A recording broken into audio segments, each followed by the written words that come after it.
a very special guest live from New York. Syed Akbaruddin, India's permanent representative to the United Nations, joins us a few days after a stirring win by India at the United Nations Security Council, where despite the efforts of Pakistan, there was no broad-based condemnation of India's position on Kashmir. Islamabad says that they'll use each and every venue to argue their case. But in terms of a cogent international reaction, there seems to be very little that backs their demands so far. Joining us now, Ambassador Akbaruddin. Ambassador, thanks very much for speaking to us, for joining us live from New York. Pakistan has always made their attempt to approach the United Nations Security Council as a very, very big deal. They say it's something that's not happened in several decades. But as we understand it, the meeting was essentially informal. It was behind closed doors and more in the form of consultation. So was this a proper Security Council reaction or a much smaller sort of meeting which they managed? So Vishnu, the world has, first of all, thank you very much for giving me the opportunity to express my views to you and through you to your viewers. Now, those who think that what happened on Friday is part of the continuum from the last meeting in 1965 or 71 are perhaps unaware that diplomacy, the essence of diplomacy is nuance. And in terms of the consultations last week, these are not formal meetings, these are not recorded, these are free-flowing conversations which are not held in the Security Council chambers. They are in a small room where members have in recent times discussed anything and everything under the sun.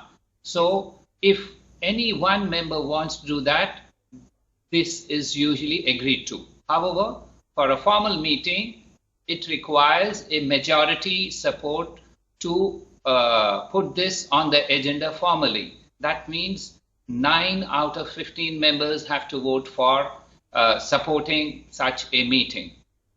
Therefore, if I was to say that what happened last week was a informal consultation, which is in the form of a conversation, which actually made it quite clear to everyone that India's approach enjoys broad support globally.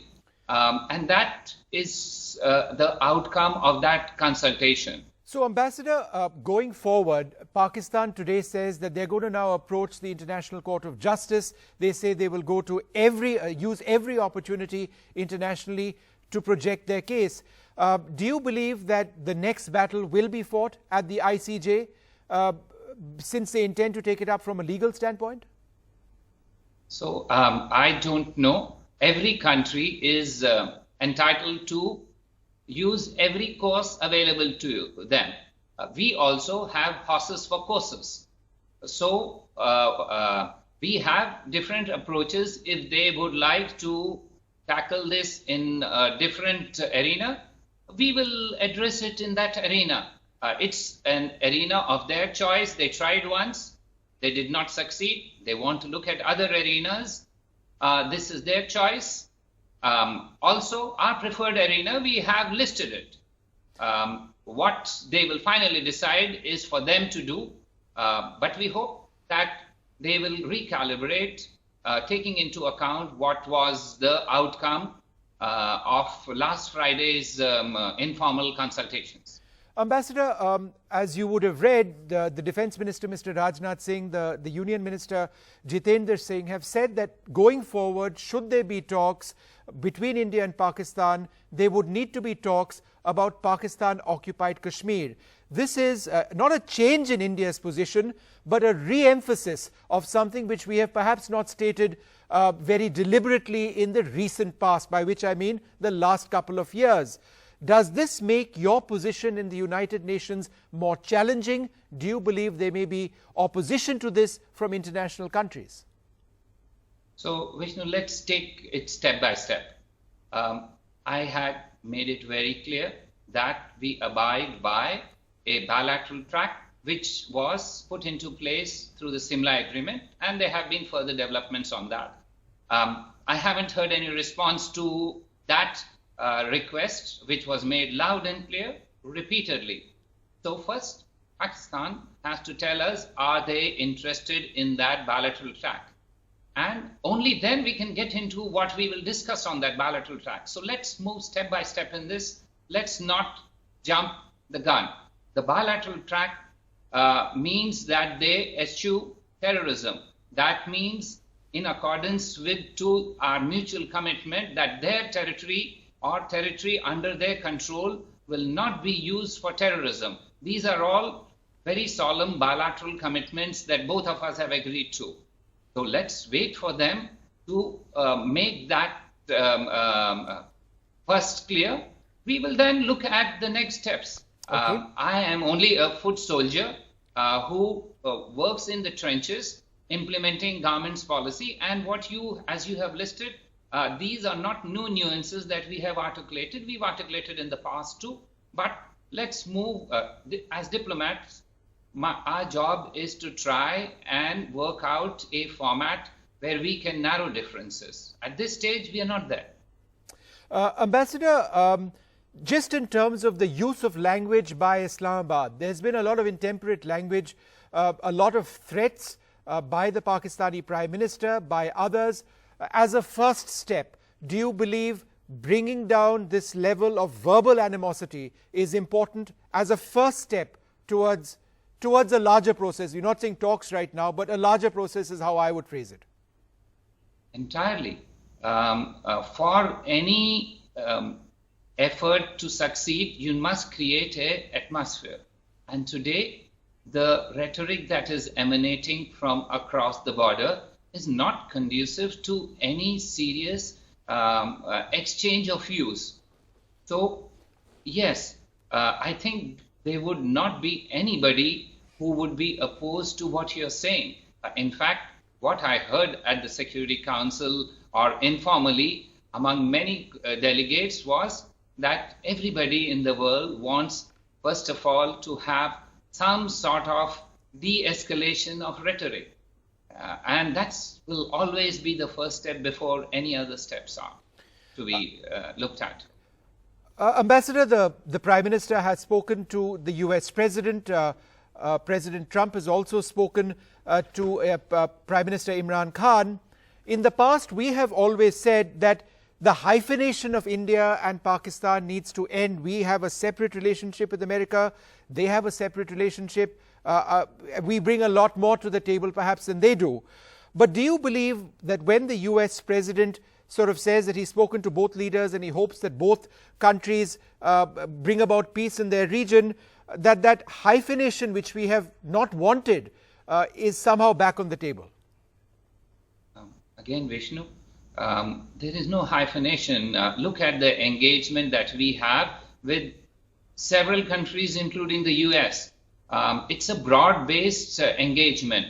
It covers not only issues of a political or peace and security nature, but it covers the entire expanse of our ties. Mm-hmm. So I don't know whether you can even make that comparison. And that's our USP today, that the world looks at India as a country with which they can engage on a host of issues, whether it is climate change, whether it is development, whether it is space, whether it is sustainability issues. There are a whole host of issues on the global agenda. And on each of these, India is one of the important players. I don't know whether you can say that of our neighbor across the border. And if that is not so, then where is the hyphenation? We are far ahead. Let's not even look at those terms. Those are terms of a bygone era. Ambassador, the issue of China. Pakistan seemed to suggest that they had overwhelming support from Beijing at this limited United Nations Security Council meet, if I can call it a meet at all in that sense. But do you believe that Beijing's response to to the situation in Kashmir has been almost entirely muted as far as the changes we have made on the ground in Jammu and Kashmir, and pertains more to their typical areas of concern in other parts of Ladakh? So let me try and summarize their approach. Their approach is not a mirror image of what Pakistan's approach is. We are engaged and have had conversations with them on, they are willing to sit and listen to us, try and take into account what we are saying. So already we are miles ahead in terms of our engagement with them compared to what Pakistan says. It is Pakistan loves to try and link themselves up with China, but our understanding is that there are clear differences of trajectory, nuance, as well as substance in these two approaches, and we are ready to engage and clarify if it requires further with China, and we have had these conversations at different levels with them. Ambassador, last couple of questions. You have your own distinctive style of diplomacy. You've always had a sense of humor. You've always been very forthright, and you're known to do a few things which nobody expected. The other day at that sort of impromptu press briefing, there were a bunch of journalists from Pakistan who were rather keen to jump into the situation, and you did this gesture which nobody would have expected. You went out to one of those journalists, I believe a Pakistani national, shook him by the hand and said the process starts here, or something to that effect. How did that thought suddenly strike you? What were you thinking then? Vishnu, public diplomacy is not only about words. It's about actions, it's about symbolism, and I decided to be a symbol of what I am speaking. It's just that true. It was a bit of a surprise for them, but it should not be a surprise for anybody who knows that Indian diplomats are known to think on their feet. And that's just a reflection of our confidence and our ability to take on all comers in a situation of their choice. And Ambassador, and correct me if I'm wrong, but you were the only one who took questions, right? The Chinese ambassador, the Pakistani ambassador, they didn't take questions then. Is that right? It was just you? Yes, both of them spoke before. They were making prepared statements. Right. And I must confess, they took us by surprise in making those statements, because our understanding was once the Security Council by consensus agrees not to make statements, none would do so. So we had, say, 8-10 minutes to respond. And so our responses were very quick, and much of these are stem from our belief in what we are saying, rather than a structured, prepared, well thought of response. Sometimes these work, and I'm grateful that I had the opportunity to do so, and it worked to show that we are an open society, we are a democratic society, we have difficulties. If you put anybody under a microscope, you will see warts for everyone. Well, Ambassador, it's always a privilege speaking to you, and it's been a fantastic week of Indian diplomacy at the United Nations at a particularly challenging moment for us, and your spontaneity in dealing with the situation at so many levels is something that we've all looked upon with a great deal of appreciation. Thank you, Ambassador, for joining us. Ambassador Akbaruddin, India's permanent representative to the United Nations, joining us there from New York. Thanks very much for being with us. But I want to extend this discussion right now to another very fine diplomat, Meera Shankar, India's former ambassador to the United States. Thanks, ma'am, very much for being with us. Rana Banerjee, former special secretary to and the cabinet secretariat, with us as well. Vivek Reddy of the BJP joins us as well. Jyoti Malhotra, editor of National and Strategic Affairs at The Print and a keen follower of India's foreign relations, foreign policy for decades, joins us as well. Ambassador, let me come to you first, ma'am. Going forward, do you believe that Pakistan increasingly finds itself challenged because there isn't that international support which they've wanted. Today they decided to go to the International Court of Justice. Is that because avenues available to them seem to be drying up? Certainly, I think Pakistan has found itself more isolated on this issue than they have been traditionally in the past. If you look at the great powers, first of all, the only one who really pushed this issue on, or tried to push this issue in the Security Council was China. And they did not succeed in getting a formal sitting of the Security Council because the majority of members did not agree to it. There was an informal consultation. At the end of that informal consultation, there was no agreement to have a presidential statement, a press statement, or a kind of resolution. And nor was it agreed to record the discussions in the informal meeting. So at the end of the day, both China and Pakistan made national statements.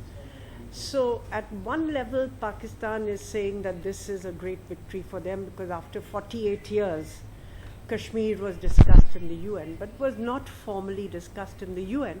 And the sense that we get from the feedback on the deliberations is that most of the members said this is an issue for India and Pakistan to resolve through bilateral discussions. Right.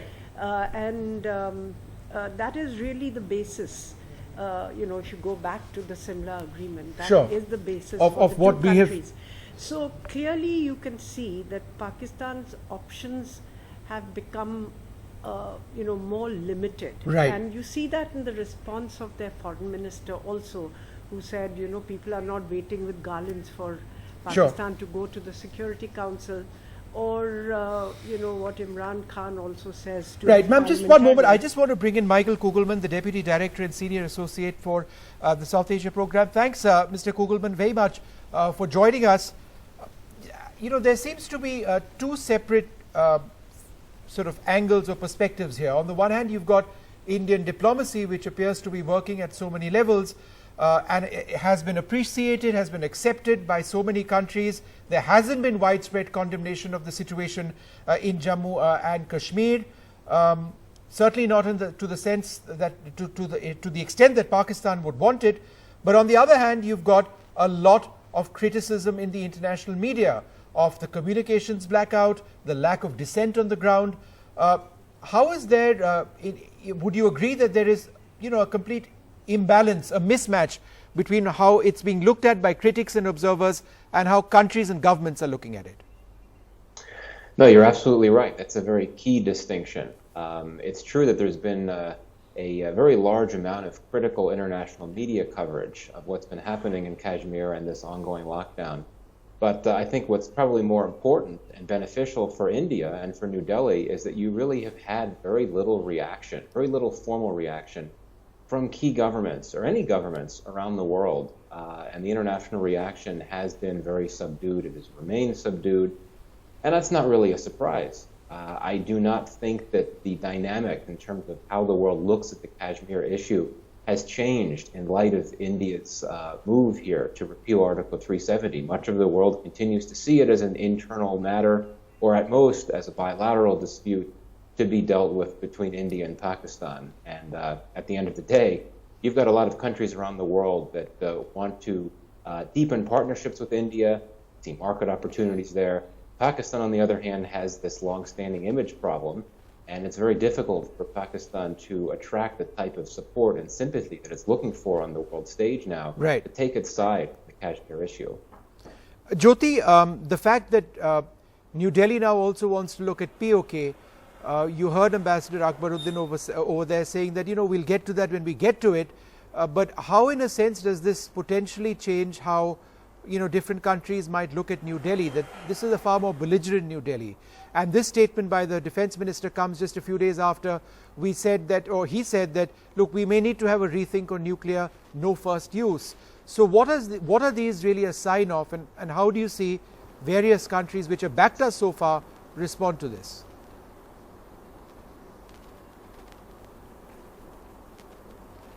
So Vishnu, let me just take you back to Kargil, to the conflict 20 years ago, which you covered. And if you remember, then Foreign Minister Jaswant Singh said, after the Kargil conflict, which India won against Pakistan, and he said, map making in the subcontinent must come to an end. And I think what we are seeing today is really a denouement, a culmination of that point of view, which is that the line of control has to become the international border. It is de facto a border today, except that you have this cross-border terrorism from the Pakistani side. But there is no alternative, but it becomes a de jure border as well. So I think in that sense, what the Prime Minister has done by abrogating 370 and integrating Kashmir into the rest of India, we can argue about that, good, bad, or indifferent. But I will say that in one sense, the international community has no option but to come around to the fact that Kashmir is now, if it was always an internal matter of India, it definitely is now, because 370 has gone and the state, or now the Union Territory, has been integrated into the rest of the country. So first of all, the LOC, in a sense, has to be seen as as a de facto border. And as far as the Defence Minister Rajnath Singh's comments that you talked about, is that we can only talk about POK. Yep. So you're putting the onus back on Pakistan, because all this time you were talking about how to deal with Kashmir with Pakistan. Yep. Now what the government of India, or the Modi government, has done is taken Kashmir off the table in these talks with Pakistan. And you're saying, if you want to talk about Kashmir, let's talk about POK.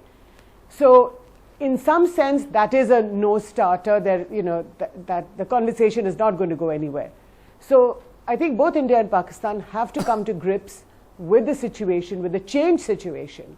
And if they do want, if both neighbors want a semblance of normalcy, in terms of people to people, trade, confidence building measures, of course all this is going to take time. Yes. Because first the centre has to pacify the state of Jammu and Kashmir, well, the Union Territory of Jammu and Kashmir. But once the talks, there is some talk of with talks with Pakistan, then I think you talk about terrorism. But in a sense, the LOC should become the border de facto or de jure. Okay. And the rest of the international Sure. community Mr. has to come to Banerjee, terms with that. do you believe that these statements are that POK needs to be part of the process, that we may change our policy of no nuclear first use? These are essentially tools being used as negotiating tools for some sort of future discourse between India and Pakistan.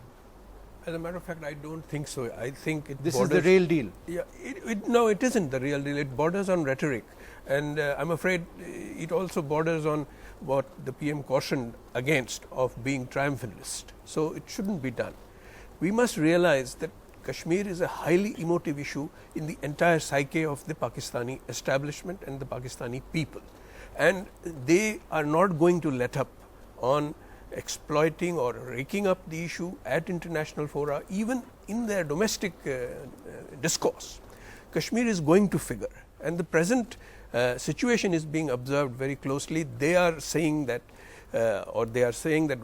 what they regard as draconian measures, once they ease up, there will definitely be an uprising of different sorts in Kashmir, and the real test will come then, and we must wait it out till then.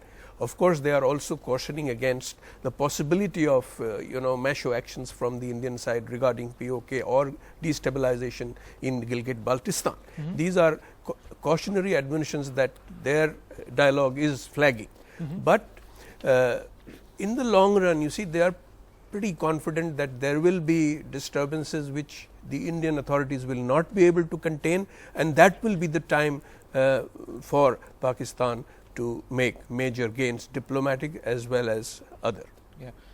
Are you disappointed, ma'am, that the United States hasn't or Donald Trump in his tweets or in his message hasn't backed us, perhaps in as much as we would have expected, being strategic allies plus and all of that, spoke to my two good friends, Prime Minister Modi of India, Prime Minister Khan of Pakistan, regarding trade, strategic partnerships, etc., etc. Importantly for India and Pakistan to work towards reducing tensions in Kashmir, a tough situation but good conversations. So again, we have always said that there cannot be a hyphenation over here. We are the victims of terrorism from a country which sponsors terrorism. And yet you've got this language of sort of balancing things out. Also from a president who said that, look, he's willing to for the United States to intervene in the process and help bring a peace, which is not our policy at all. How does this thing change? How has this changed things with the United States? I would say that one, you can see that President Trump's position has improved from the point where he said he would love to mediate on Kashmir.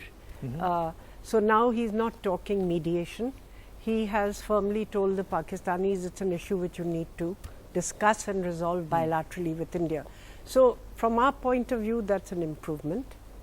The second is that President Trump is looking at his own priorities as well. I think we also have to recognize that the US did play a role in terms of preventing also a formal meeting of the Security Council. And in the Security Council itself, their position has not been unhelpful to us, even though it may not have been in, like siding with us, if you will, which they have never done. They have never sided with you. They have always, the shifts have been somewhat nuanced. From a position where they would, say Kashmir is disputed under when Robin Raphael was the Assistant Secretary, to one where they now say it's an issue which should be discussed between India and Pakistan and resolved. So it's a shift in nuance, and you see the shift in US position really going back to Kargil, where for the first time they took an objective view of the situation on the ground and put pressure on Pakistan to withdraw their troops from across the LOC. Till then, the US position, default position, had always been to tilt towards Pakistan on the Kashmir issue. So you can see that the US position has improved. Now, having said that, when you look at President Trump, what are his priorities? His priorities is his Afghan agenda, where he wants to withdraw the troops, which is a big concern for where us. he wants an agreement by 1st September, which may or may not happen. And at the end of the day, this is very high on his political agenda before his re-election. So clearly there he sees that Pakistan can help him. The Pakistanis will say if the Kashmir border is live, it's impossible for us to really that must be cooperate on a the play Afghan by border. Islamabad. Yes. That must be a... Yes. So given that, I think the Americans have been a bit restrained in terms and we of... should have expected this. Yes. The third thing is that he also hopes to use the goodwill in terms of having helped India with regard to the trade issues that they have been having with India, because that's the other major political agenda for Trump. I just want to go across to Vivek, who's been waiting very patiently. Vivek, we've been looking at this from a diplomatic standpoint at so many levels, but on the line of control where we face this aggression from Pakistan, there's also this threat of terrorism. In fact, there's been an encounter in Baramulla just a little while earlier on. Is it ultimately going to remain more of the same? Artillery shelling, mortar shelling, a hot line of control, statements by the armies of each side, and that what we are aspiring for, eventually peace, is something which is only just a dream? I think this is an abnormal phase, and so therefore we are witnessing this. I don't think this will be the new normal in the relations between Kashmir and Pakistan and India. Whatever is happening at the line of control is due to the immediate problems that we are now facing, with Pakistan trying to ratchet up the sort of dialogue, this ratchet up, trying to get aggressive. I think all this will be sorted out with the sort of response that India is giving, both on the diplomatic front and on the line of control and inside Kashmir also. But what really is good, what really is a very good development for India, for the whole world, is that we are going to find a more peaceful Kashmir henceforth. We are going to find a Kashmir that is going to be assimilated into India. Right. And the international forces, particularly Pakistan, trying to say that Kashmir is a part of Pakistan, that sort of a dialogue or that sort of a voice is going to subside in future. And that is good for India. I think we had to assert ourselves on the international stage, and it has done so. Okay, well, I need to move on. I'd like to thank all of you very much for joining us. Obviously, some very key developments on the diplomatic front. India, the United States, Pakistan, also all those achievements at the United Nations. I'd like to thank you very much. Hopefully, there will be a path which we can actually see towards talks. I don't think we can see that right now.